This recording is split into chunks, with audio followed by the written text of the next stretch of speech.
Good afternoon, everyone. Today we're going to continue our discussion of machine learning using machine learning for regression. So we started last time.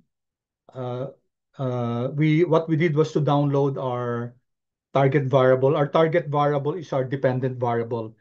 Remember that machine learning used for regression involves the use of your dependent variable and your predictors, your independent variables.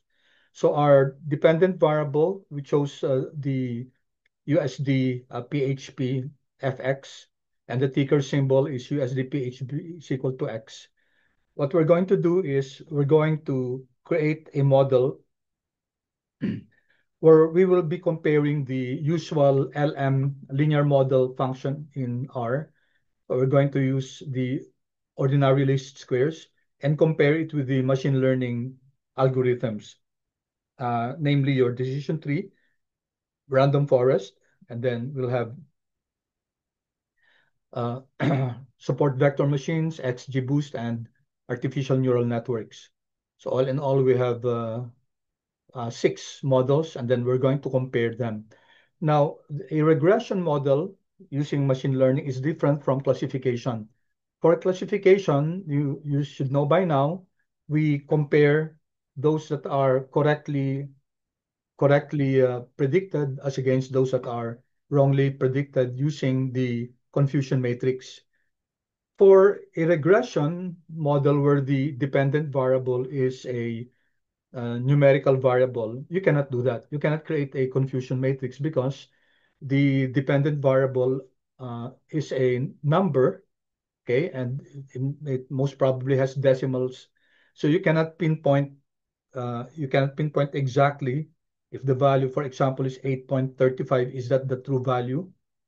Okay. Or maybe it's 8.356, etc. So we're not using the confusion matrix for regression, but rather we use metrics like Ramsey, okay, root mean square error, where you compare the difference between your actual value and your predicted value, okay? So that's your error. And then you square the errors, okay? Square the errors and then get its average, okay? And then get the square root. So that's what your Ramsey stands for. Root mean square error. Or we can get the mean absolute error, okay? So you just get the absolute value of the difference between your actual value minus your predicted value, and then you get the mean. Or you can get MAPE, which is, let me write that, MAPE, mean absolute percentage error. You get the percentage, or R squared, and other metrics that we can use. Okay, maybe I'll introduce some of the metrics as we go along. All right, so what we did last time was we created this object called packages, and then we will be installing the package and loading it.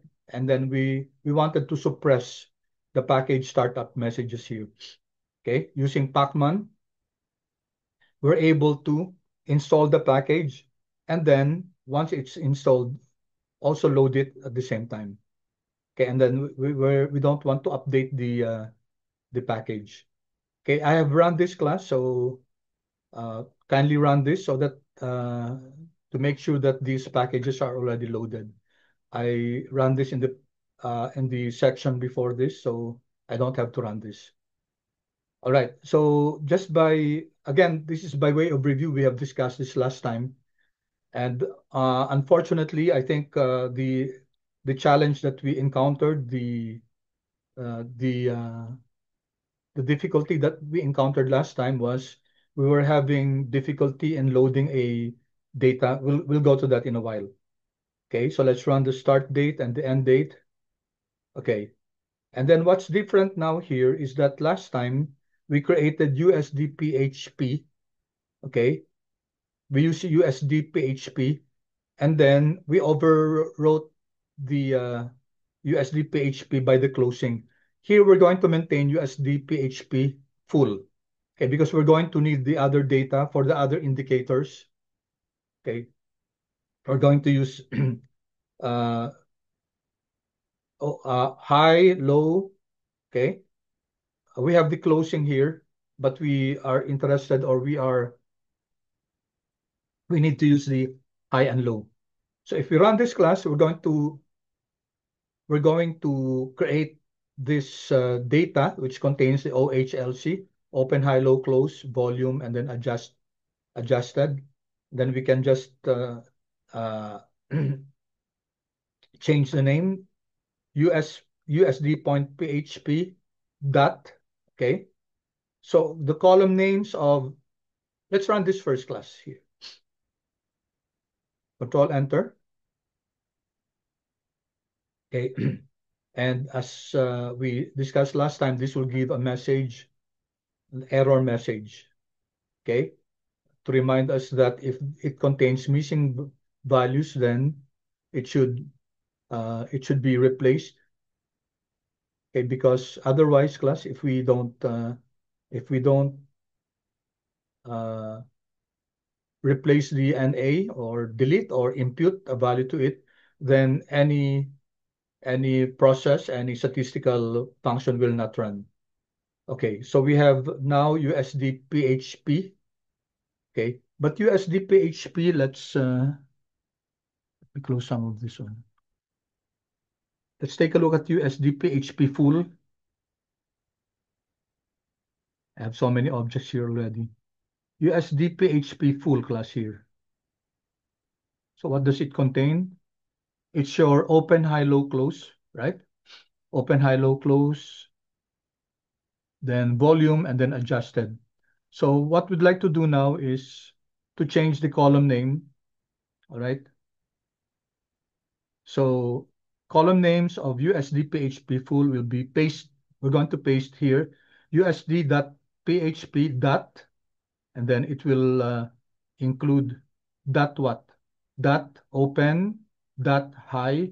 So it will change this USD PHP is equal to X. It will remove that, and then it will just include dot open, high, low, close. Okay, so that's what will happen. Paste 0. This character USD PHP dot. Okay, and then it will include the what appears after dot in the object USD PHP full. Okay, if I run this class, you'll see that the column names will change for USD PHP full.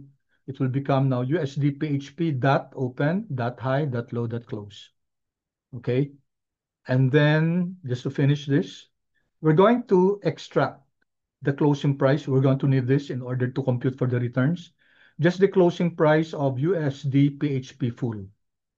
So this will create another XTS object, and it's your USD PHP close, and it will just be one column. This is the closing price. Okay. And then we can just change the name to a lower cap, column names of the closing price. And then let's check how many missing values there are in our closing price, 3. Okay, so I'm quickly going through this because we have already discussed this before. What changed was just preserving this object, the full. Okay, all right, so let me quickly ask you for your feedback if you're able to follow along. Okay, thank you. Good.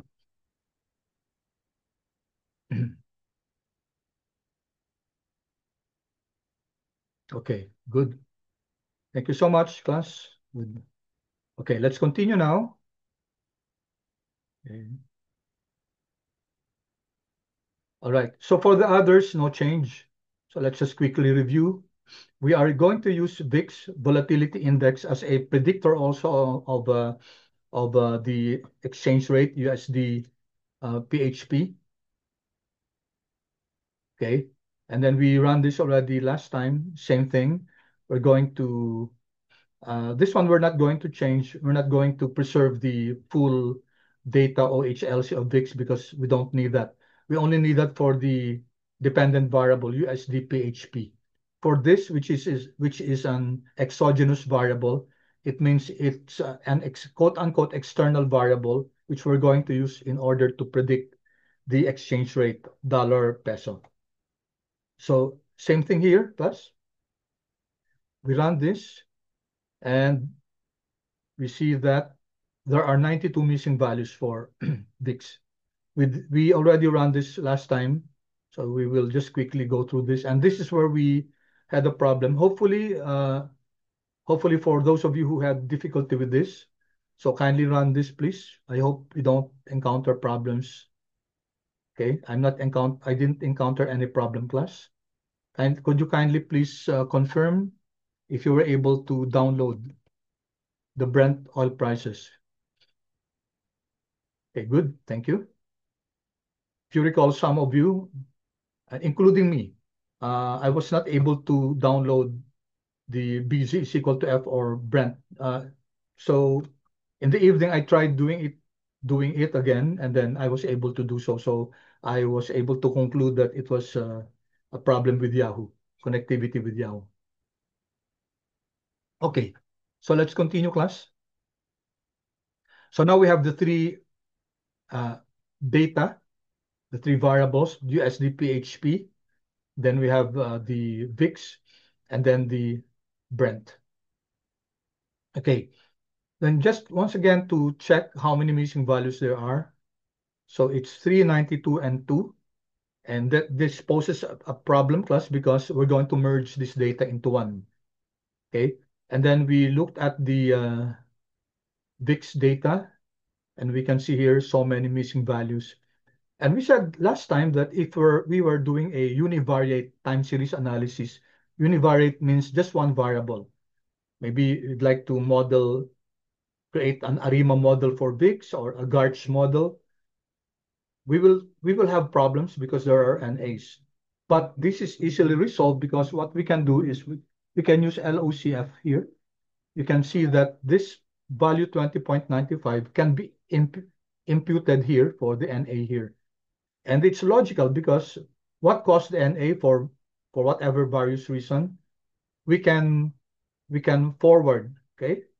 We can fill forward 20.95 to this value because it does make sense that the let's say the closing price of this is January 16 could be filled for January 19, and so the other dates, class. Okay, so what we did was to try this. We use the NA.LOCF, last observation carried forward, where any NA value will be filled forward by the previous value. And this is from the zoo package. Okay, so we created this object, VIX LOCF, and then let's add how many NA values there are in this object that we created. And we know that this will give us 0. This is the view of the VIX LOCF. And we can see that there are no missing values there. Okay, once again, I'd like to pause for a while and seek your feedback, class, if you're able to follow. Okay, good, thank you. Good. All right, thank you so much, class. Okay, so let's move forward.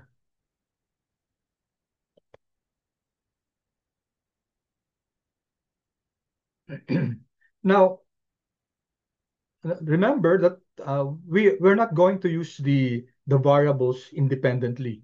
We're going to create an object which combines the USD PHP, okay, the VIX, and the Brent data. So the question is, how do we do this? One way is just to merge them, okay, merge them all, and then just remove the missing values, okay, and that's what we call the inner join, because the inner join allows us to merge data and then remove those that are not present in the others, okay, and the basis will be the date. So those dates that are not present in the others will be removed. So the date that will be included should be present in all your data sets. So that's one way. Another way is to first so the first one that I mentioned makes use of the original VIX data, where we did not uh, do the LOCF. The second one is to first perform LOCF for the VIX data, and what will happen is that there will be no more missing values for VIX data, and then that's the time we merge it with the others, with the USD and then the Brent. We will have to see what method will give us the best retention rate. Okay, so what we did last time was to first use the inner join. Okay, so we did this last time. What I changed here, before this was merged inner, I changed it into merged prices to make the name more easily remembered. So first we created this object merged union class, and then we were merging USD PHP full. Okay, we're going to use the full data so that we're able to merge the open, high, low, close, adjusted together with the VIX and the Brent. Okay, and then we're going to, after merging it, okay, let's do that first. Let's merge, and then we know that the merge union will have, where's merge union? Merged union here. It will have 2,915 observations. And why is that, class? It will include all your dates, even when some variables don't have any values for that. For example, in this here, for January 1, 2015, okay, VIX does not have any value here. Brent does not have any value here, but the exchange rate has. Okay, so that's why there are now more values, 2915, as compared to VIX or as compared to Brent, because it's actually a union.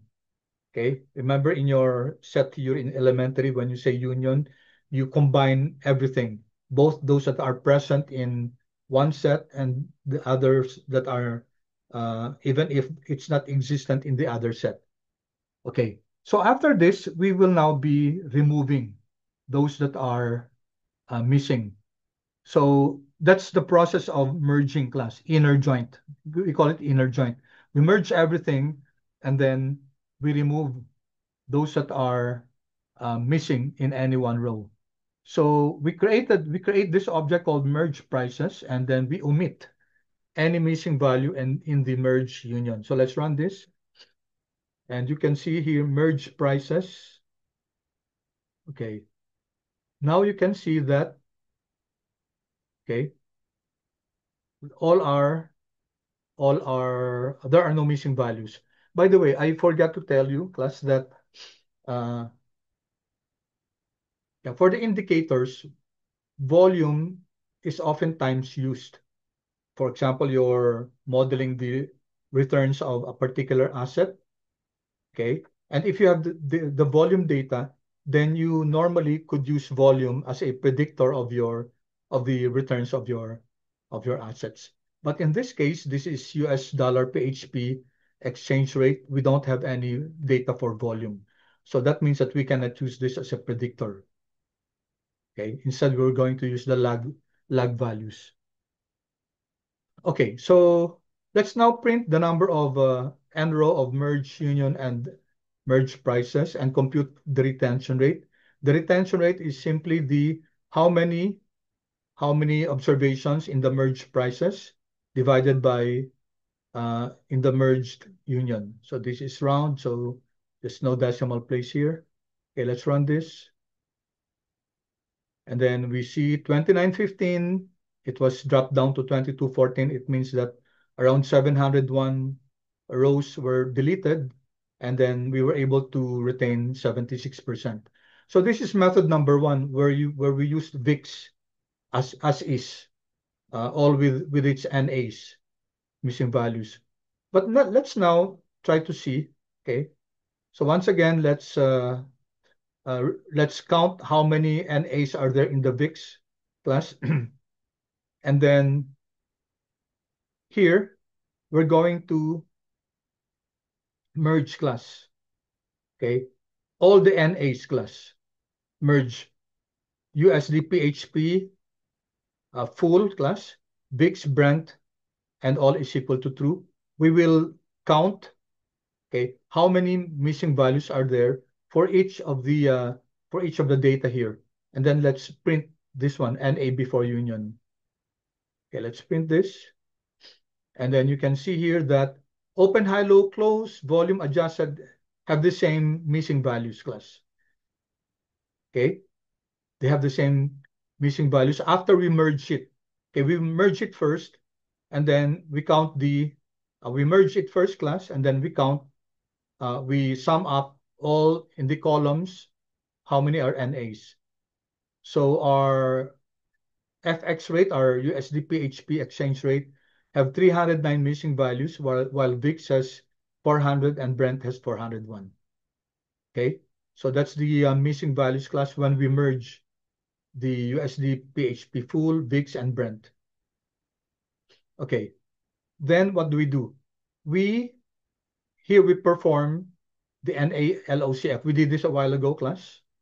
Okay, and then we created this object called VIX forward fill. Okay, NA.rm is equal to false. Do not remove the RMs first. And then we omit here the RMs. Okay, and then we count here how many NAs are there in VIX FF. Of course, we expect the NAs here to be 0, class, because we performed NA.LOCF. Then here, okay, so we're of course we know already the answer here. How many values, how many observations of VIX, the original one, okay, and how many after VIX, okay, which means after we perform the LOCF. Of course, we know that this will be 92 because 92 will removed. So we just print this and see that VIX, okay, before the NAs were 92, and after LOCF, it was 0. Therefore, 92 were filled up. Okay. Okay. LOCF, as I said, class, imputes by doing forward fill. Forward fill means the previous value becomes the value of the missing data. Okay. Then let's compare, class, the percentage. If we use, on the other hand, if we use the the forward fill here, class, we merge USD PHP full with VIX FF, okay, which is complete, class, no? And Brent, we join it using inner, okay, and then we omit, class. We remove the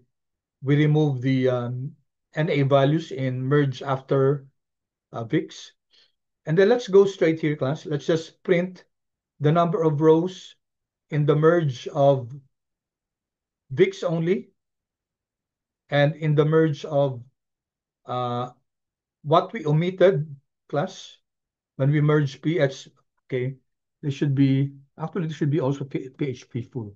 So kindly correct that, class. But anyway, USD PHP is the same as, okay, all right. So just to make it consistent, class.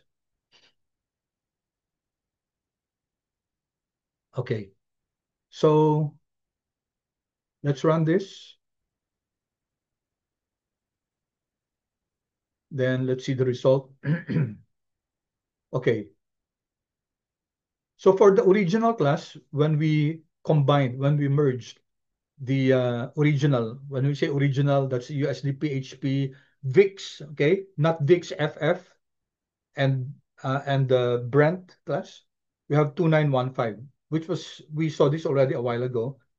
And then when we removed, when we used inner join, we removed those that are not not present. We have 2214. On the other hand, okay, Janine, I'll answer you in a while. No? I'll just finish this. If we use VIX LOCF, okay, and then we did inner join, the retention, that the number of observations retained will just be 2215. So, okay, it's almost the same, class. So what was the advantage of doing LOCF? In fact, class, there's a disadvantage if you use LOCF, especially if you're using multivariate data. If it's univariate data, then this is okay. This is perfect. We should do this. But if it's multivariate, then what happens, as you know, is that it introduces fake or pseudo data. Okay, remember there are NAs there, and what we were doing is forward fill. The previous value was imputed on the missing value.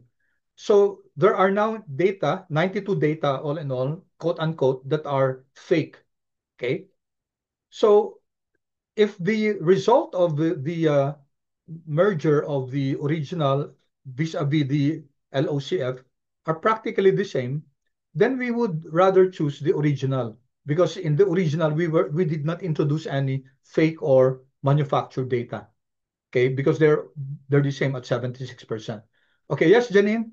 Let me address first a question here. Janine, yes. Pero sorry, pero may I ask lang po, what row po yung may changes? Yung dinagdagan po ng USD PHP What full? row? What do you mean what row? Saan po yung may changes, sir? Yung may pinalitan po ata kayo or may dinagdag. Naglag Uh, po did kasi sa did akin. did you not get the file that I shared? Nakakuha ko po, sir. Oh, so gamitin mo 'yon. Everything 'yon, no? We're not using the previous file that we used. Okay, okay, let me clarify that. I posted a file class sa Canvas, di ba? And then I said I realized that there were some quote unquote adjustments that I needed to do there. So I posted now in Zoom. Nakuha mo ba yun sa Zoom? Yes po, sir. Nakita ka na, sir. Nagdagdag pala po kayo ng Oo. underscore full Yes, yes. Use sa that, na? Use that. USD PHP. Don't Opo. use don't use the data that I posted sa Canvas. I'll also post this sa Canvas yung adjusted one. Okay? Kasi yung sa Canvas class hindi ko sinama yung I did not create the full data. And I'll explain why we still need the full data in a while when we go to the features itself. Okay? Thank you, Janine. Is there any other question, class? Any clarification? Okay, may I know, class, if you got this far, where we were able to determine that merging the original data without using LOCF was just practically the same as merging the LOCF plus the original data. So we said that it was best to use not the merger of the LOCF, but rather just use the original data. Okay. All right. Good. Thank you. Thank you for that. Okay, and then I have some notes here, class, which I already provided before, but let me just point this out, class. The better option here is to proceed with the inner join approach. Inner join, when I say inner join here, I meant the original one, the original, okay? Because it keeps only the dates where all three series truly exist. And it avoids introducing stale, okay, this is what I was saying, class, stale or fake. Okay, fake values in the sense pseudo fake or pseudo fake are the same, pseudo and fake. So pseudo values class because of the LOCF. Okay, so we're going to use the merged price data. Okay, so let's just quickly review class what's merged prices. So it includes the open, high, low, close, the volume class, and then the adjusted, and then including the the original VIX class and the Brent. Okay, and there's a reason why I'm including the open, high, low, close here class. Okay, because we need it for another indicator. Okay, all right, then we can now compute for the returns. Okay, same thing with what we did before. We create this object, USD PHP ret, and we're using quant mode's daily return. Okay, and we're using this, remember this is an XTS object class, merged prices. So if you perform something with an XS object, it will also return an XS object. So this is also XTS. And then we're only needing the USD PHP dot close. So let's check merge prices here, class. USD PHP dot close here. We're getting the returns of the closing price here, the VIX and the Brent. We need to compute for the returns of each of them. So using daily returns class, type is equal to log. Also for VIX return, we're creating these three XTS objects. Okay, so let's run this. And then the target class, this is very important. This will be our dependent variable. Okay, so let me just show again the this one class. Where's USD PHP ret? Let me just print that.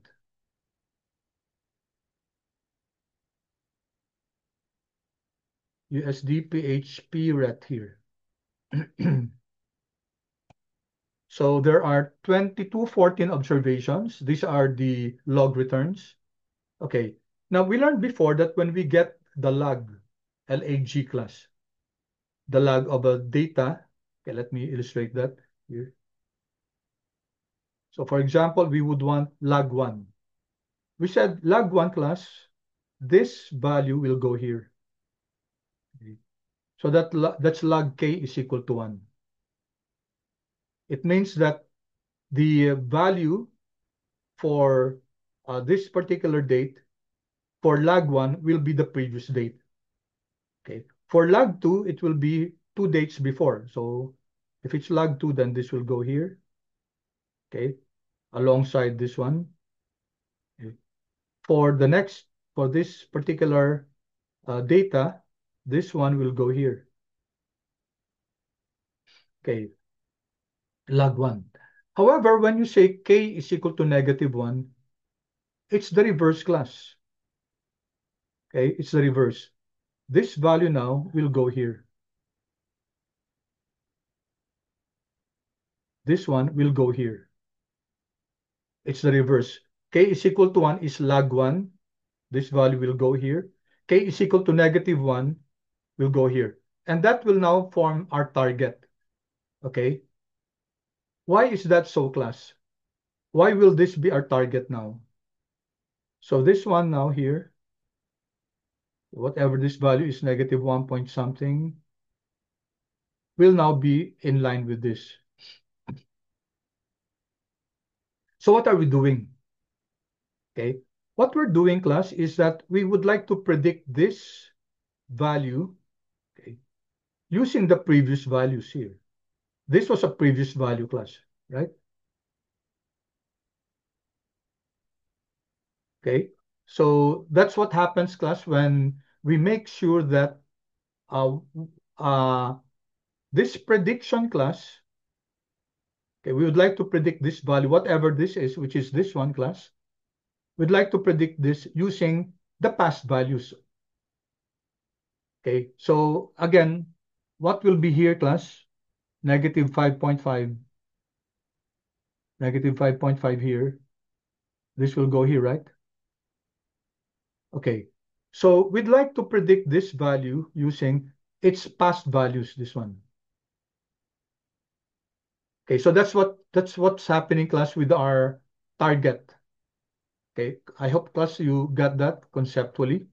So if you take a look at this, class, we're creating this object target, and then it's an XS object also, and it's the lag XTS of this one, class. This one, the USD PHP ret, and then k is equal to 1. So what happens is that it creates the next day target you want to model to predict. Okay, there is a shift now. The log return series one step forward. Okay, so that, as I said here, each predictors at time t line up with the return at time t plus 1. Okay, which is what I illustrated a while ago. Okay, we said that this will go here, right? This value will go here. So this is now our target data. And this one class, this one, we're going to predict it using the past values here. Okay.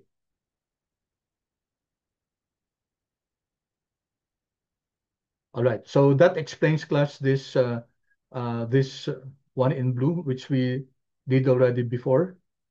Okay. So have I run this? Okay. Let me run everything. So we now have the object USD. I run this, no? And we also have target. If you can see target class, this is target. Okay. See here class, it's an NA here. Okay. Because the value here went here class. Okay. So this target class, these values will be predicted by your US dollar PHP, lag 1, lag 2, lag 3. Okay? And there's a big advantage to that class. It makes your modeling now realistic class and correct. Okay.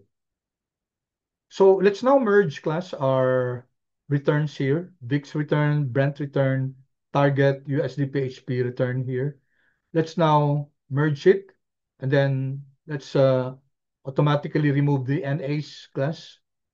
Okay, so just target has 2214 observations, but there's a missing value here. Okay, so this will be removed with the NA.omit.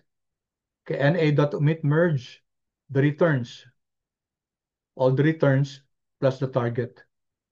And then if we run this class, the final XTS will be an XTS object, and the names will be, every time we get the daily returns of an XTS object, it will automatically, the columns will be daily.returns 1. So let's change that. Let's change the name. That's why I have this one. Column names of final XTS will be USD, RET, VIX RET, Brent RET, and target. So this will be the names. And let's check how many NAs there are. And then let's compute for the n rows of our XTS object, final XTS. Let's run this class. Okay, 0 missing values because we omitted those NA values. And then how many rows? 2213. 2213, if you recall, target has 2214, but we removed the NAs, okay? Here, NA.omit, that's why we have only 2213. So let's take a look at the final XTS object, and here you go. So it's all returns. USD returns, VIX, Brent, and target, 2213 observations. All right, we're going to need this later because we're going to, when we do features selection. Okay. All right. So we have the final XTS as an XTS object. We need to create a table, a data frame. So we have this object, final underscore TBL, data frame, where we get the date class, the index of final XTS. Okay, if you recall class, final XTS is an XTS object, so the index are the dates. So we're going to extract that. We're going to create a column called date, which is equal to the index of this object final XTS here class. We're creating a data frame class. So rows, the first row is date, okay? So this will preserve the actual dates. And then core data will get all of this class, the data from our XTS. And let's not give it any row name, then pipe operator, then we treat this as a special table, as table, run. So we now have final table here, class, and it's okay, date, and then the returns here. Okay, feedback again, please, class. I need to hurry up a bit because we haven't started with it's already 5:06, wow. We haven't started with the lesson, supposed to be lesson for today. Okay, good, thank you. How about the others, please? Okay, thank you.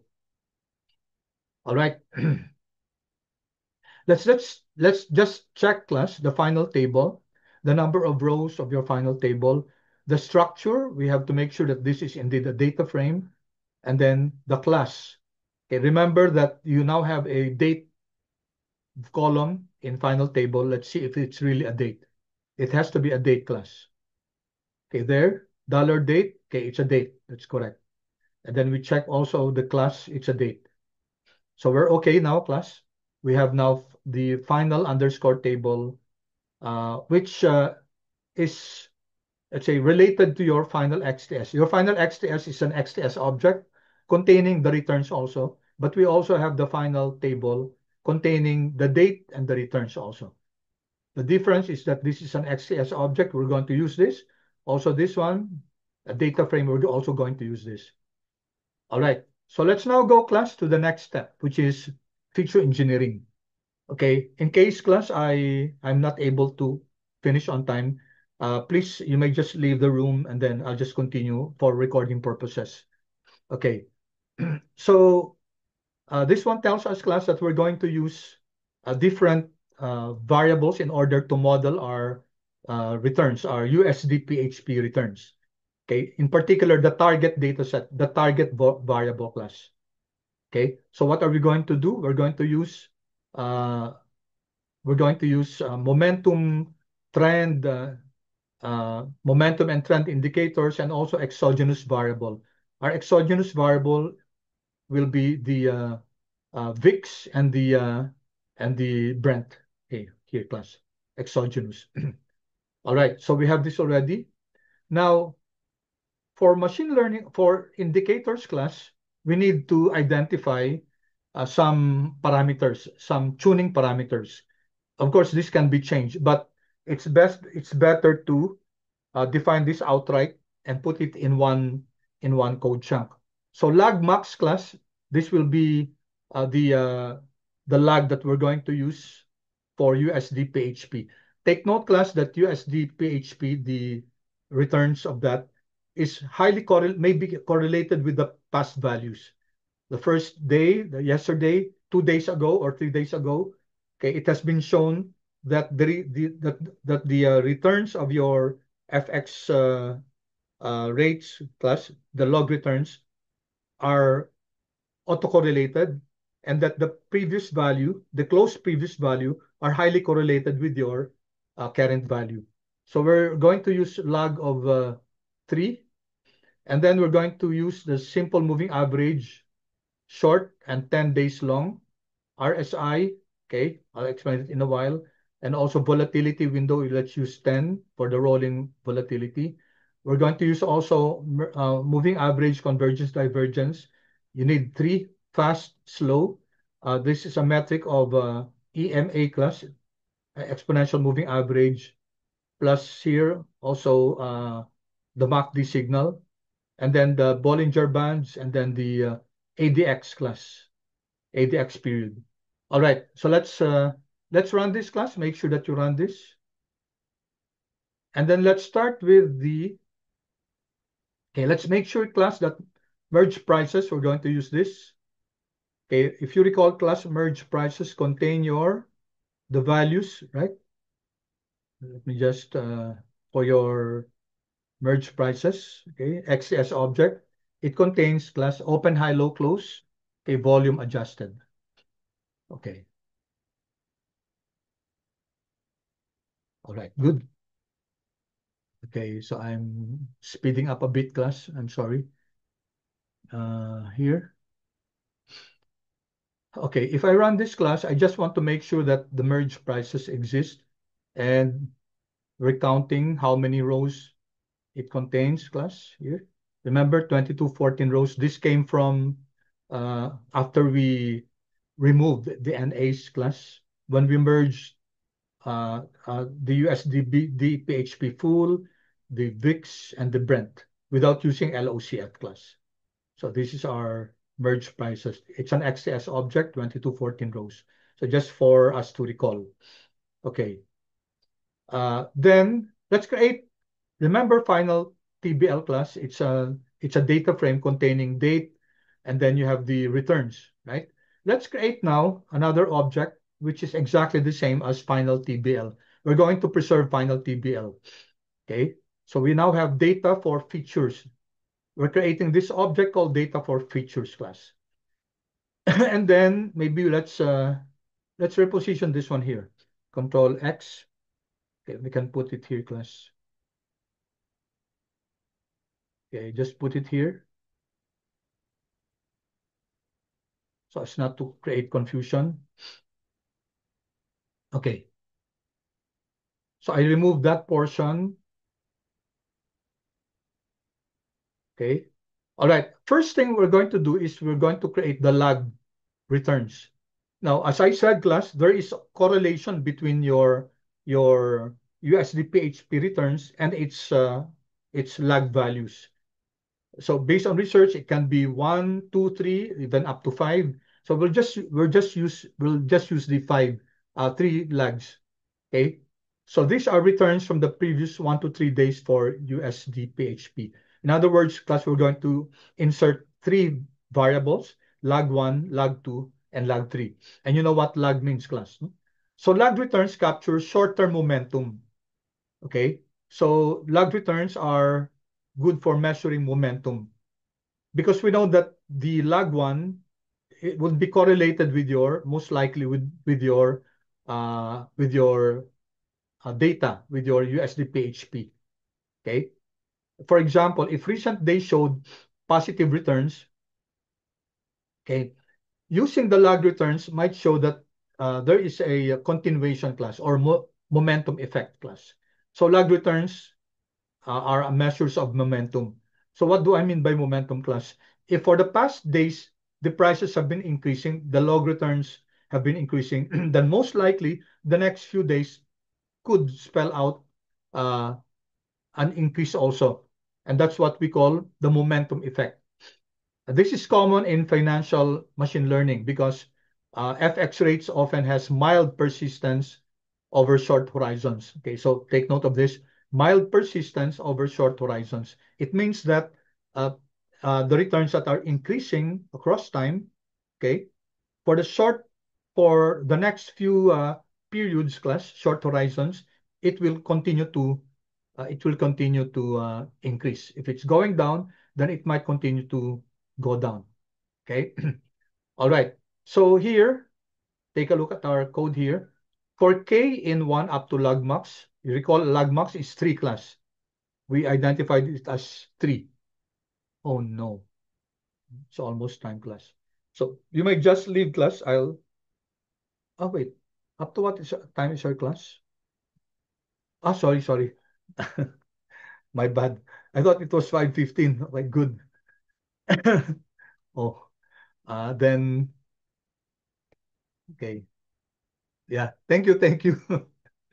I got confused. I was thinking of 2:15. Well, that's good news, good news. We're on time, class. We're on time. We'll be able to finish everything. Okay, so take a look at this, class. For k in 1 up to logmax. Okay, this is our function. Logmax, we defined a while ago, class. We said, okay, just for, okay, okay, Control Alt I, log max, tab. Okay, so 3, right? We defined it above. Okay, 1 up to logmax. So that's 1 up to 3. What will happen, class? So in a nutshell, this will create this object log column. Okay, it will get the logs, class. We know we used this before, class, the log, right? So which means the value today, it will get the value yesterday, class. Okay, log 1 means you get the value yesterday and move up until the last row. And the last row will be empty, class, NA, because it has no prior value. Okay, so that's what happens. And it will be, okay, data for fits class. What's this class? Data for fits, if recall, this is your table. This is your final underscore table here. So for reference, okay, let me just close this because there are so many open tabs.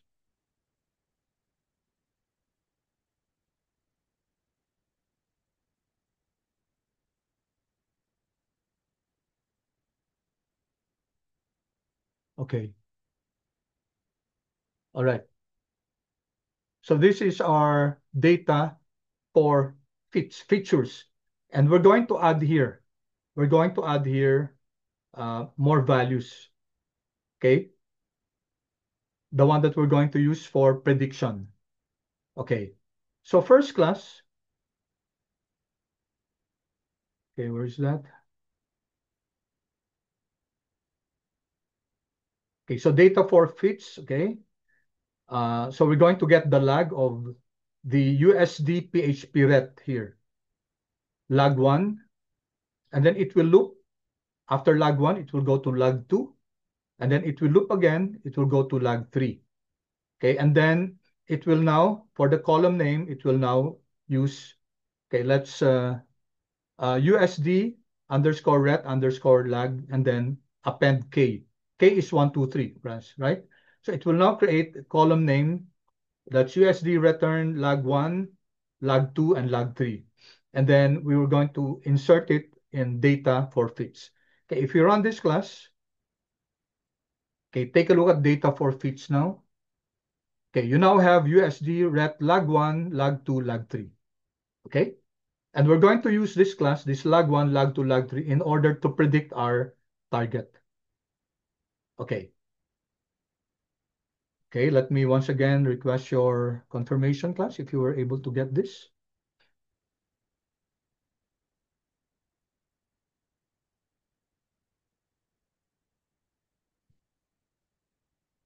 Okay, good. Good. We'll deal with the NA's class later after we complete filling this up, populating this with the indicators. All right. So next class is after the lag returns, let's go now to simple moving average. Okay, we have already discussed simple moving average before. Simple moving average, let's say, depending on the period, let's say 5, it will just get the prices of the previous 4 values, 4 days, and include the fifth day, get the average, and then replace the fifth day with the average of the past 4 plus 1 days. Okay, and then it will be equally weighted, which means it's just simple average divided by 5 because there are 5 values.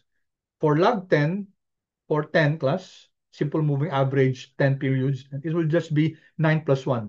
The previous 9 days plus the current day, the 10th day, and divided by 10 class, add the prices, divide by 10, so that's equally weighted. Unlike class, the exponential moving average the where the weight used is higher for the more current ones. Okay, so the value yesterday will get a bigger weight as compared to the 10th day, for example, or the prior 10 days. Okay, what's the purpose of smoothing out of simple moving average class? Simple moving averages class smooth out your daily noise. So uh, if you have, let's say, prices are like this. Okay, if you use SMA class, when you plot SMA, it will generally become like this class, depending even on the length class.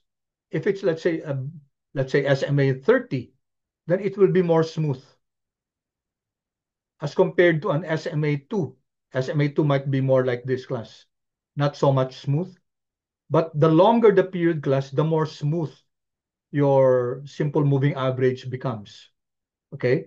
Now, uh, for what purpose do we choose SMA? I said it will smooth out your daily noise. Okay. And then by smoothing it out, class, you're able to identify trends because it's difficult to identify trends if there's so much noise like this.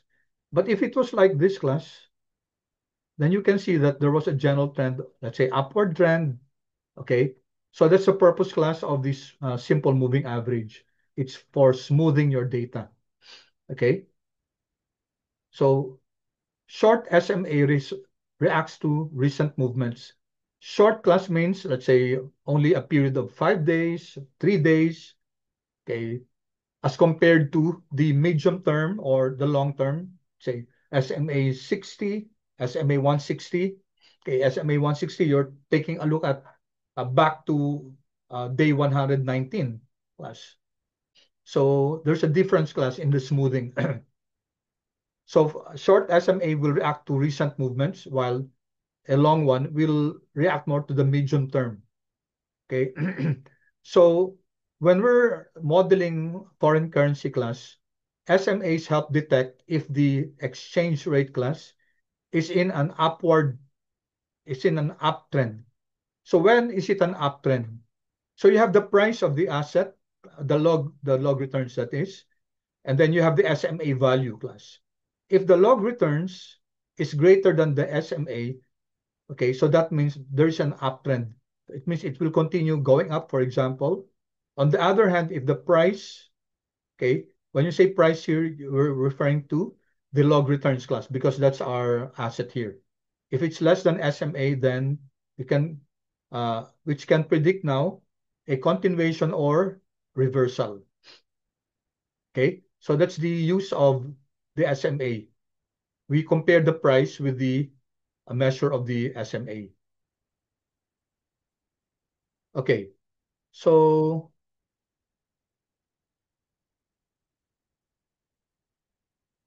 okay, let's now class compute. Okay, first let's because we're going to use the yes, Sat, you Sir, have it? quick Yeah. question lang po. Can SMA be used po to compute trends din sa stocks? Oo. Yeah. Uh, uh, Kasi itong ano natin, we could have used we could have used a stock data. Okay? Ginagamit din ng SMA to model stock returns. Okay? So ito ang ginamit lang we just used the forex no foreign exchange return, but primarily it's really used for stock data. In fact, yung case nyo will be stock based, hindi forex. Did that answer your Okay po. question, Sat? Yeah, thank you for Yes that po, sir. question. Yeah, that's a very good question. Thank you So po. magagamit siya talaga, no? Yung example lang natin, it just so happened na na forex. I purposely did that class so that yung case study nyo, hindi nyo, hindi case study nyo will be more on, it could be stock returns na class and not forex. Okay, so remember class yung merge prices natin, XTS object to, ando dun class yung OHLC natin, volume adjusted. Okay, so let's extract yung USD PHP close prices. Why is that so that we don't have to make continuously use this kasi laging if we're going to always use merge prices and then dollar USD PHP that close to draw out this closing price, then medyo paulit-ulit tong no. Let's just create a data, and this data are just the closing prices. Okay. Actually, class, pwede namang yun ba? Pwedeng, yung kanina, yung closing prices, then pwede rin yun. But I just got it from kasi yung merge prices pala, class, sorry, hindi pala yung closing data kanina. Kasi itong merge prices, class, reduced data na to, di ba? 2214 rows na lang to.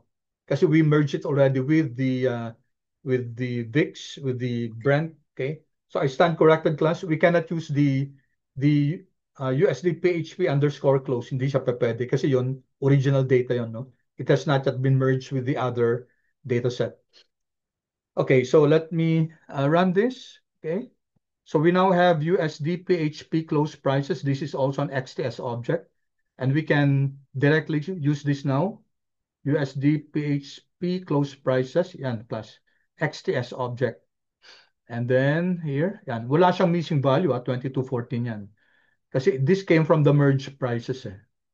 Okay, all right. So this is just for let's say efficiency purposes. For example, ito class, no? We're going now to compute for, okay, SMA class. So, SMA's simple moving average ng We're creating this an XTS because this is also an XTS object. So ito yung class, no? Yung closing prices ng USD PHP, which came from the merge prices class. So as I said, this is more convenient para we don't keep on using this.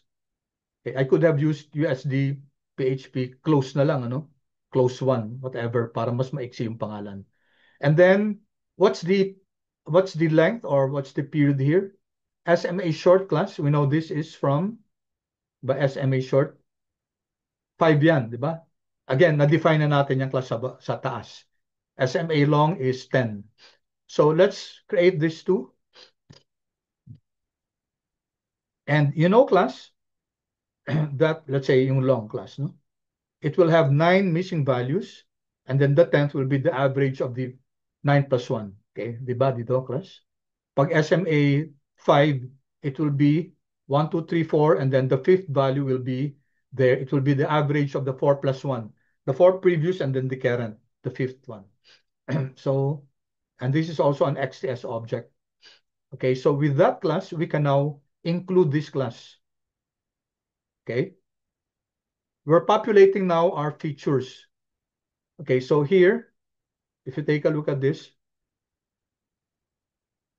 okay, so data for fits, this is our object, and then we insert SMA short. And where's that class? What's that? It's the core data of this one, short XTS class, di ba? And then, what will be the date? It has to match, class. Dapat mag-match yung date ng index dun sa final table at saka index ng SMA, wait.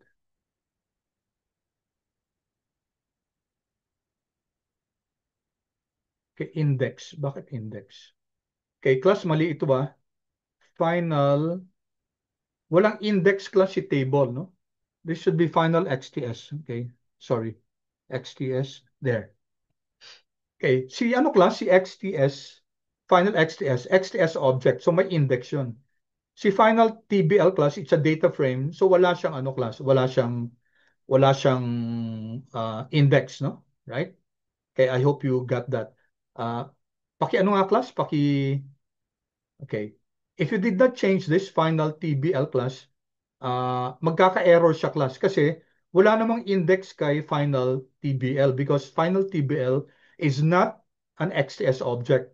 It is a data frame. Okay?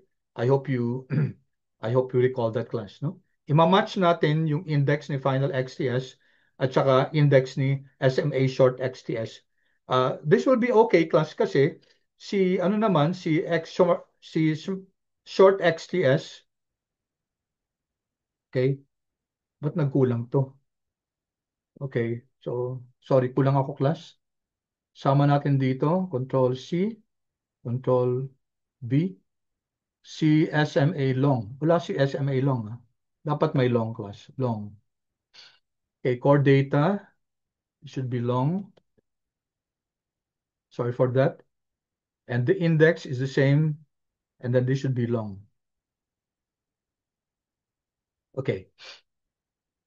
So we're now ready, class, to append this, to include this in our data for fits. Remember, ito yung data for fits na to. We're populating this class with the indicators. We have already done so with the log returns. Okay? Idadagdag natin ngayon si, asan na yan? Okay. We're going to add now si SMA short, which is coming from the core data class of this XTS object. Okay, alam natin si SMA short will be si long ito class, di ba? Yan. So kukunin niya to class. Kukunin niya yung core data. Okay. Okay. So let's run. We have run this. I'll just run this class. Control enter. Okay, and that will now, if this was table class, magkaka-error, no? Okay. So dito ngayon, saan na yun? Okay. Asan na yung, let me close this. Close, ito na. Close. Here, class. There you go. So, andyan na class, si SMA short natin, SMA long. Again, may mga NA siya, NA is expected. we're going to remove that later on sabay-sabay na. Mag-NA.omit tayo sa lahat. Okay. All right, next class, what are we going to build? By the way, class, no? SMA class comes from the TTR package. There's another function called roll min. This is also very good to use, no? This is rolling min. Ibig sabihin, the average, you're getting the average class and it's moving. So exactly the same as your SMA. This is coming from your zoo package. Okay, so we're just using the same object also, XTS object. And then K is equal to yung short natin, yung 5. And then dito may alignment lang. Kaya mas gusto ko to class actually kasi you can change the rolling mean a bit, no? Pwedeng right align, pwedeng center align, pwedeng left align. Okay, I'll leave you class to explore ano yung difference ng align is equal to right, left, or center. Okay? And then ito din, my fill is equal to NA. Okay? All right? So we have this, pareho lang to class, pareho lang nito. No? So I leave you class to run that class and then compare nyo si SMA short XTS with roll mean short XTS, and it will be the same. I just wanted you to know that there's such a thing as roll mean, no? Which is just the same as your SMA.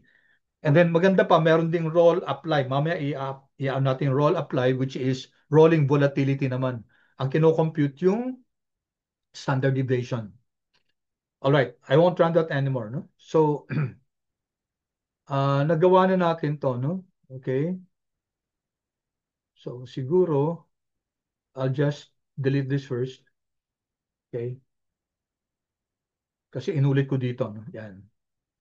So, tama ba to? SMA short, XTS, XTS, XTS, XTS. Okay, so this is the same. I'll not run this anymore, class. Okay.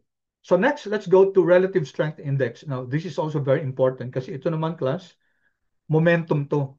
Yung kanina, yung trend, di ba? Yung yung yung SMA. SMA is for trend. Ito naman for momentum. Momentum oscillator siya. Now, the way it's computed is that it has a scale of 0 to 100. I think I shared with you the computation before. Just find out, class, kung ano yung computation. Binigay ko na dati yun, no? And try to explore how is this computed. It's a very simple formula lang naman. So, ang benchmark nito, class, if the RSI measures greater than 70, then ibig sabihin nun, overbought yung asset. No? Overbought, ang daming bumibili, overbought siya. And then, that means that that's there a potential for a reversal down. So, pwedeng bumaba yung returns. No? And then, if it's less than 30, ibig sabihin nun, oversold siya. And the potential is for a reversal up. If it's approximately 50, then neutral siya. Okay, I leave you, class, to take a look at these benchmarks. No? Yung interpretation niya, I leave that to you for your research. Okay, so why did we use this RSI? Kasi nakaka-predict siya ng mean reversion. Okay, kasi it can identify, it can be an indicator if it's if the asset is overbought or oversold. Okay, so this is a momentum indicator.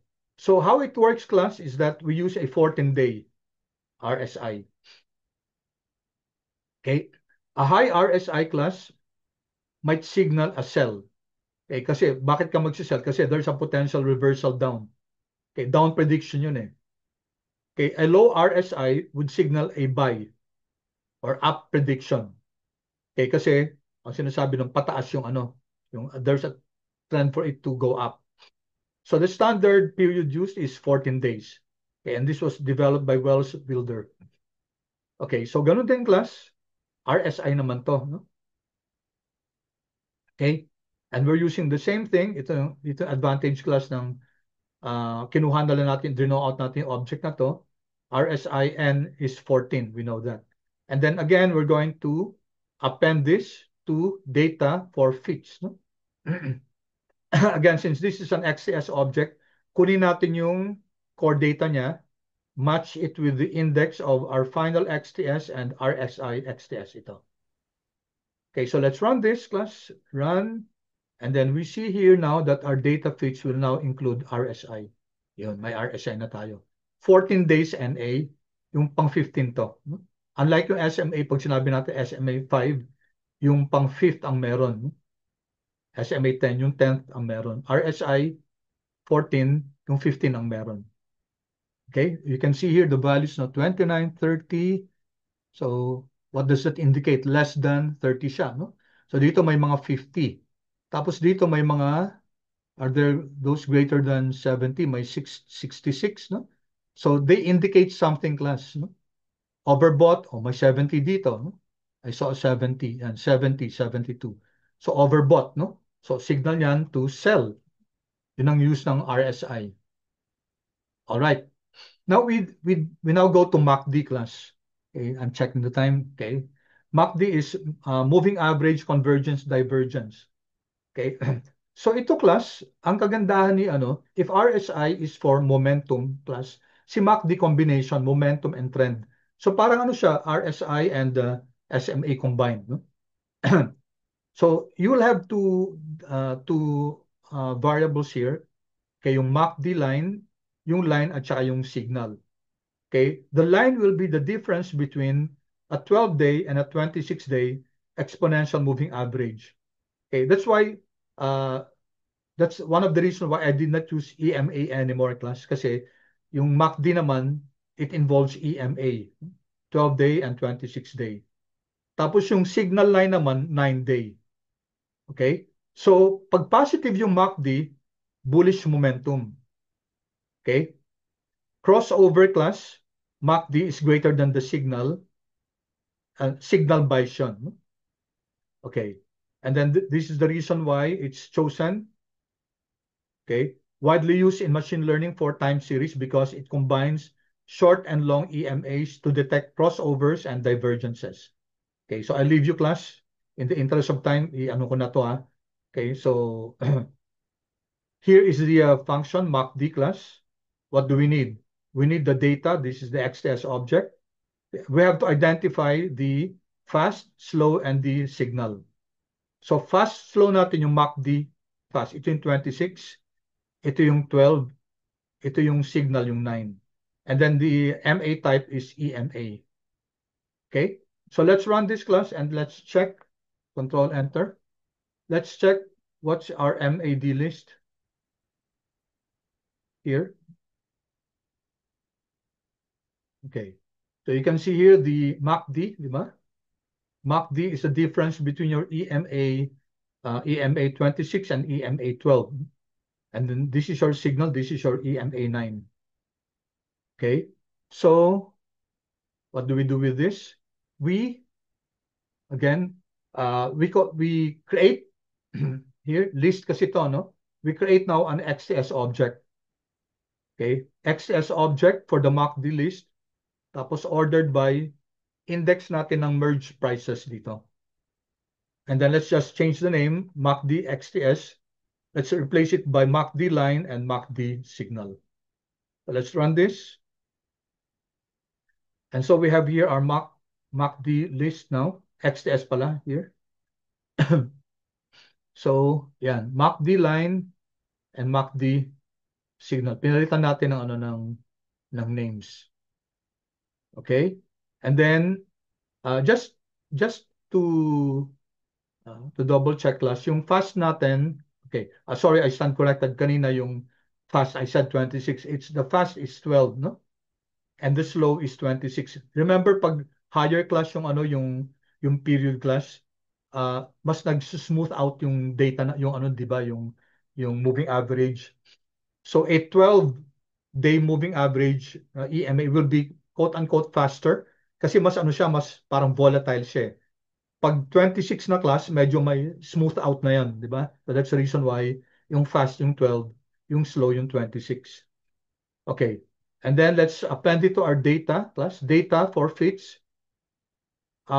We need both the MACD line, okay, and also the MACD signal. Okay. Kasi ito dalawa class, di ba? Yung kanina, yung mga iba, isa-isa lang siya, SMA 5, SMA 10, okay, RSI. ito class yung MACD natin na XTS, dalawang variables, no, which are yung MACD line at saka yung MACD signal. So both of them we're going to append to our data for features. Okay, I'm looking at the time. All right. So data for feeds natin is okay, yan. Meron na tayong MACD line at saka MACD signal. Okay, so okay. All right. Then Bollinger Bands class. Si Bollinger Bands at saka yung measure, these are for volatility. Okay? Ano yung Bollinger Bands? It makes use of SMA class. 20-day yun na SMA. You know SMA class. However, dinadagdagan siya ng plus or minus 2. Kaya nga dalawa yung bands, no? May upper at saka may lower. Plus 2 standard deviations of the prices and then minus 2 standard deviations of the prices. Express as a percentage of the current price. Okay? So yung high width class, pag high width class indicates high volatility. Pag malaki yung class, yung difference ng high at saka yung class, no? Ibig sabihin to expanding bands to. Yung kasi plus and minus di ba? Plus 2 standard deviation at saka minus 2 standard deviation. Okay? And then low width, low volatility, ito yung squeeze class. All right? Then I leave you class to read. Okay? Okay, ang importante magawa natin to. So Bollinger Bands, B bands lang siya class. Okay? Our data and then n is equal to ang Bollinger Bands natin class is 20, no? 20 to. Then standard deviation is equal to 2. So let's run this, control enter. All right? Then tingnan niyo to. We'll compute for the let's take a look first at the Bollinger Bands, no? Ayan class, tingnan niyo. Down, up, moving average at saka percent ng Bollinger. Okay, so ito yung 20, no? Okay, so we're going to compute for the width class, which is just the difference between your up and your down. So ito na Bollinger Bands XTS, yung up minus Bollinger Bands XTS, then down. Okay, close, tama ba? Okay, and then divided by the closing prices. Okay. Control enter. Okay, and then if we append this class, okay, let's check class. Data, saan data?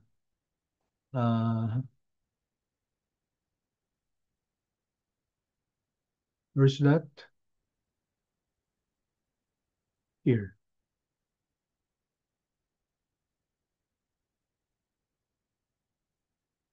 Okay. All right. I'll check class. Teka no, may mali yatang Bollinger Bands natin. No? Kasi bakit NA lahat? Hindi ganito ko to kanina, may values to kanina in my other classes. Okay, I'll just give a message class kasi in the interest of time, no? Itong Bollinger Bands medyo may error ako, no? It's strange because we were able to compute this a while ago. Anyway, I'll just review it class kung saan tayo nagkamali dito. Kasi remember I made the change class. I think baka dito sa dito sa closing price ko. Anyway, sige. Okay, and the ADX class, average directional index. Okay, I leave you class to read this. And ito class, this made the change kanina, no? Si ADX kailangan ng high-low close. Okay, so we were not able to run this before kasi nga yung USD PHP ko closing na lang, wala nang high-low. So I had to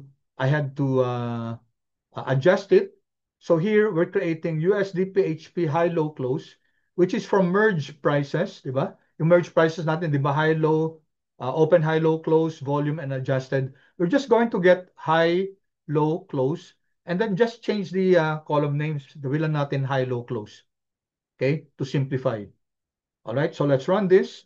So we're now creating this object, USD HLC, and then it will contain only the, okay, sinama ko na yung high-low close, no? Okay, sinama ko na yung high-low close. Okay, it's almost time, class. I'll just continue recording kasi konti na lang naman to. 1 or 2 minutes na lang to, class, no? And then we'll insert now si ADX, class. Okay? Please read na lang itong average directional index. This is for trend strength. Now take note, si SMA, trend lang siya. Ito yung strength ng trend. So you can see that you have different quote-unquote let's say features for for each of the kunyari SMA, for trend lang yon. Ito, trend strength. Kung very strong ba yung trend na yon. Okay, so let's now create an XS object. Okay, we'll now use ADX. Okay. And then let's include now ADX class. Ganun din, same thing here. This is wrong class, final XTS. Kindly correct this class. TBL, mag-error tayo dito. Okay. So I'll run this ADX. Na-run ko na ba? Hindi pa. And then this one. Okay. And then let's see class, see data for. Okay. So we now have here ADX. Okay. Okay. So let's just close this by, okay, one other measure class, rolling volatility. Okay. Ito class, it measures volatility in standard deviation. So we use here roll apply. Roll apply. So here, ang kailangan natin yung returns natin. No? Okay, yung window natin, naka-define 10-day window. And then function is equal to standard deviation. And dito naman si align at saka fill is equal to NA, NA.RM is equal to true. So let's run this volatility class. And then append it to the features here. Yan. So now, meron tayong volatility dito. Okay, 10 days. No? 1, 2, 3, 4, 5, 6, 7, 8, 9. On the 10th, so kukunin, parang SMA siya. Isasama yung 10th day, tapos kukumpitin yung standard deviation, tapos rolling din siya, class. Rolling volatility. Alright, then, okay, last na to, class. Yung ano natin, yung VIX at saka Brent, gagamitin natin siya, no? So we'll just rename it as VIX current and Brent current. Pareho lang yung ng VIX return at saka Brent return. So that uniform lang tayo, class, dun sa ibang klase. So we have now data for fits here. You have at the end itong VIX current at saka Brent current. Okay? And then we now remove the last na to. We now remove the missing values here. So therefore, our data for fits now has. Okay, what happened? Ay, sorry. Ano nangyari? NA.omit, run.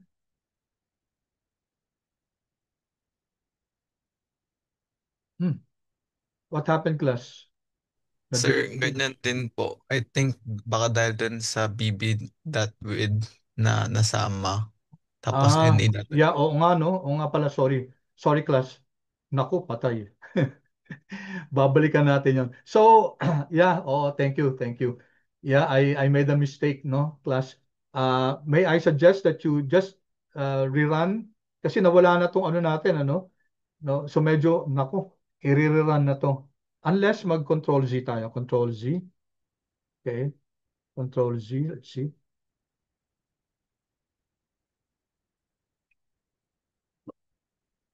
So, wala pa rin to.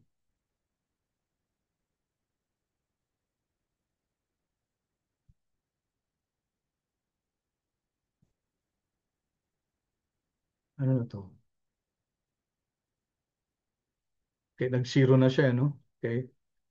So sorry about that, class. Dapat, class, ang mangyayari, kindly run na lang muna. Tapos i-escape nyo muna yung Bollinger Bands. Tapos mag-aano ko, class, mag-send ako ng correction dun sa Bollinger Bands natin. Okay? So that will now, what will happen is now we have a data forfeits that has no NA values. Okay? Okay, that was quite a long discussion. Did you learn something today, class? Paki-feed na lang, please. Comments na lang, class, kung okay lang ba yung pace natin, natuto ba kahit papano. Okay, thank you. That will now prepare us for the, ano na, yung final blow na natin. Ito na yung mag-split tayo ng data, mag-run tayo, regression muna, tapos et cetera, et cetera. Okay, thank you so much, everyone, and have a nice weekend ahead. Thank you. Thank you, sir. Thank you, Thanks, everyone. sir. Thank Thank you, you. sir. Thank you. Thank you. Sir, Yes. I have questions po. More of Mm, future proofing. yeah. Kasi I'm Sat, sige. preparing for thesis po. Even though it's Thesis? 1 year, even though it's 1 year from now.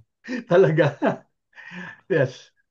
Sandali sa, ano to, attendance? Attendance muna. Sino magpapacheck ng attendance? Ay, yung sa akin, sir, question lang. Question lang din. Sige, sige. Okay, sige, Sat, ano yung question mo? Sir, can this be used po ba to, create some complicated algorithm? What do you mean by create some complicated algorithm? May naisip na po kasi akong idea for the thesis and Wow. I Sige, mas think yung maganda mga lessons po siguro, na... ang gawin natin dyan, mag-separate discussion tayo, no? Sat? Okay po, sir. Sige po. Okay, sure. But I'm happy that wow. Kailan ka ba magti-thesis, Finbusre? Busre po is term 3 po. Then, Term 3. Wow, that's very good. O, nagsisimula ka na, pwede ka na magsimula actually you start first with with surveying the literature field, no? Kailangan mag-ano ka muna, maghanap ka ng mga current studies, and then hahanap ka kasi ng gap. Ano ba yung mga doon sa mga current studies dito, whether it's, let's say, marami na ngayon sa mga papers ngayon sa research sa pin natin, ang dami ng machine learning eh. So dati 5 years ago, isa lang yung paper na ano ko na advice ko na machine learning. Tapos medyo ano pa siya, parang bagong-bago. Pero ngayon parang ano na eh, parang it's hindi na nga lang ML eh, pati DL na ngayon. Deep learning sinasama na. So that's really something na I'm glad you're starting already, no? So siguro usap tayo Sat, no? In a separate talk. okay po, sir. Thank you Okay? po. Kasi ngayon in a while magpapanel na ako sa thesis eh. Oh, Okay po, sir. sige. Thank you, Thank you, Sat. sir. Thank you. I hope I didn't parang quote unquote kill your interest, ha. Sige, ituloy mo lang yan kasi mukhang interesado ka sa ganitong topic eh. No naman po, sir. It's, Sige. ano lang. I think it's not the time din. So, understandable naman po. So I hope okay na you're learning something sa subject natin, ha? Yes po, sir. Thank you po. Okay, good. Thank you. All right. Who has a question? Sino pa? Ace, anong question mo, Ace? Sir, it's about case 3 lang. Yeah. Kasi you mentioned kanina, I mean, it's part of the code na you sent yung tunable parameters. Mm-mm. Do you recommend or is it necessary to add yung ito sa case 3? Oo.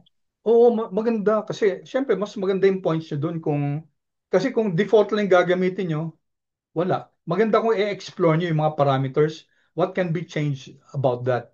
How can you improve the model by changing the parameter? Ganun talaga dapat yung machine learning. Hindi lang tayo magdi-depend dun sa default. Sige, sir. Okay, This Ace? is noted. Thank you ba? Okay. Sige, thank you. Who else? Sino pa may question? Francis, may question ka? Sir, ano lang, sir. Attendance po, sir. Attendance, sige. Attendance. Samson. Okay. All right. Okay na. Thank you, sir. Thank you. Who else? My question? Kyle. Yung Yes. last code ko po, hindi Mm. po gumagana. O sige, sige. Yung sa final feature set po. Sige. Final feature set. Sige, sige. Okay. Stop share ako. Paki-share. Sige. Paki-share yung screen mo.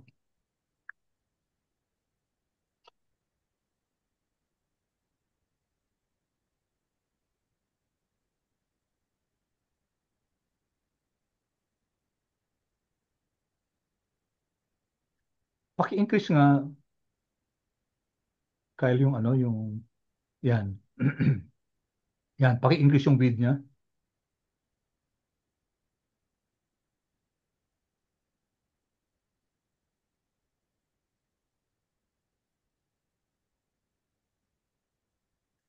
Up nga, up, please. Okay. Kasi, anong nangyari sa atin kasi, no? Key features, yung log natin, SMA short, SMA long, si RSI, si MACD. Nagka-problema tayo sa Bollinger Bands, di ba? Yes po. So, Pero na-run ko naman po lahat yung sa Bollinger. pati yung Bollinger Bands, naran mo?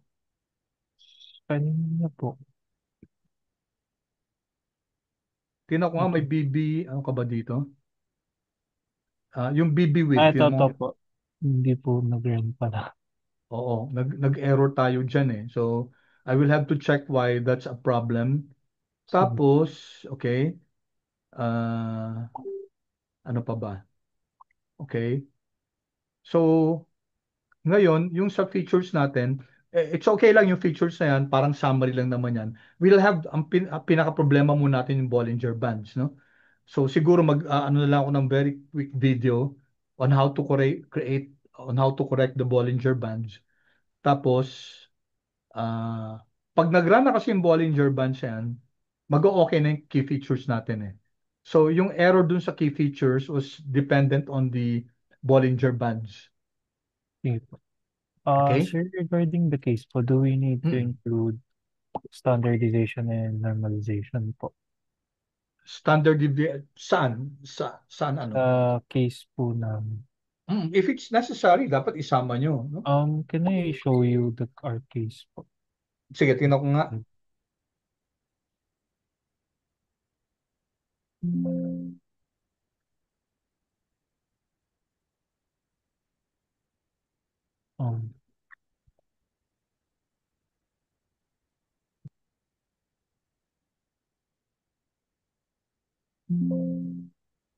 Um, there are 3 SVMs po, pero hindi ko pa po nalalagay dito. And then, ito po, if I run the standardization po, normalization po pala, ano po, hindi po lumalabas yung value, magiging 1 to po. If Tama I'm yan. right, if I'm Ano- right naman po, we'll use the cardio dataset po, di ba, for the Yes. Yeah, tama yan. Tama yung sige po. sa neural network na yan, ano? Apo. Mm.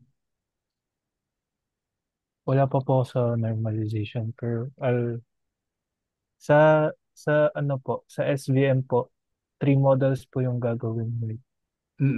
Yeah, pwede. Thank you po, sir. That's Wow. all. Very good, very good. Hindi lang ikaw gumagawa niyan, ha? Hindi naman po. Okay. Sige. Kyle, very good. Thank you, sir.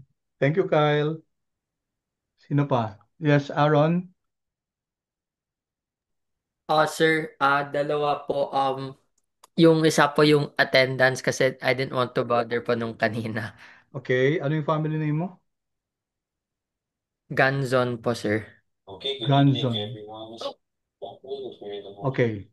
Alright. Tapos, Opo, sir. Tapos yung next po, wait, I will share screen. It's regarding lang po sa explanation if tama po ba yung ginagawa lang po namin.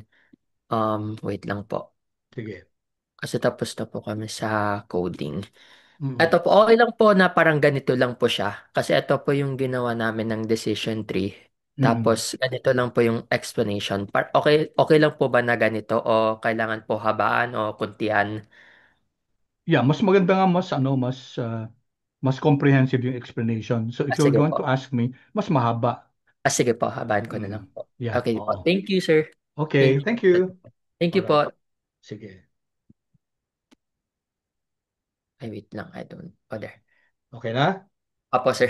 Di ko Sige. lang ma-edit. Thank you, sir. Okay, sige. Thank you.